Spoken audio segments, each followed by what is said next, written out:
आज हम एक ऐसे रहस्य को सुलझाने की कोशिश करेंगे, मतलब जहां हर सुराग जवाब देने के बजाय एक नया ही सवाल खड़ा कर देता है। हाँ बिल्कुल, हम बात करें 1959 की डियात्लोव पास इंसिडेंट की। रूस के यूरल माउंटेन्स में 9 हाइकर्स की एक टीम थी और ये सब के सब मतलब बहुत अनुभवी थे। सही बात, ये वो लोग नहीं थे जो किसी बर्फीले तूफान से घबरा जाएं। सब कुछ सामान्य था जब तक एक रात सब कुछ बदल गया।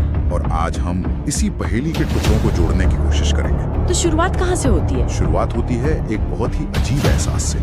उनके कैंप साइट पर कोई आवाज नहीं थी, बस एक न सुनाई देने वाली वाइब्रेशन थी। हाँ, इंफ्रासाउंड कहते हैं उसे। एक ऐसा दबाव जिसने उन तजुर्बेकार लोगों के दिलों में खौफ भर दिया। और अनुभवी शब्द यहाँ बहुत जरूरी है ना? बिल्कुल, क्योंकि जो दहशत थी वो उनके अनुभव और समझ से बिल्कुल परे थी।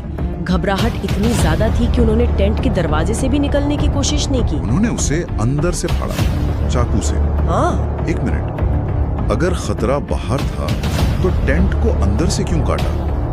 ये तो कोई मतलब नहीं बनता। यही सवाल आज भी सबको परेशान करता है। क्या खतरा इतना अचानक आया कि सोचने का वक्त ही नहीं मिला, या फिर उन्हें लगा कि असली खतरा टेंट के अंदर ही है? कुछ कह नहीं सकते। जो भी हो, वो -30 डिग्री की जानलेवा ठंड में बिना पूरे कपड़ों के नंगे पैर बर्फ में भागे। और रिकॉर्ड्स में ये भी है कि कोई चिल्लाया था, पीछे मत देखना, भागो। हाँ, जबकि उनके पीछे कुछ भी नहीं था, कुछ भी नहीं। और ये अंधी दौड़ उन्हें मौत की तरफ ले गई। जब रेस्क्यू टीम वहां पहुंची तो उन्हें जो मिला वो किसी के भी होश उड़ाने के लिए काफी था। बहुत भयानक था। पहली 2 लाशें कैंप से करीब 1 मील दूर एक पेड़ के नीचे मिली। और उनके शरीर पर सिर्फ अंडरवेयर थे। हाँ, और उनके चेहरों पर जमा हुआ डर वो साफ दिख रहा था। लेकिन कहानियां और भी अजीब हो जाती है। अगली 3 लाशें, उन पर रेडियो एक्टिविटी के निशान थे। अब ये कहाँ से आया? यही तो बात है। उस इलाके में रेडियो एक्टिविटी का कोई नेचुरल सोर्स था ही नहीं, तो इसने जांच को एक बिल्कुल नई दिशा दे दी। जैसे कोई गुप्त सोवियत हथियार का परीक्षण हो सकता है। और उनकी चोटें, डॉक्टरों के मुताबिक वो किसी बड़े कार क्रैश जैसी थीं।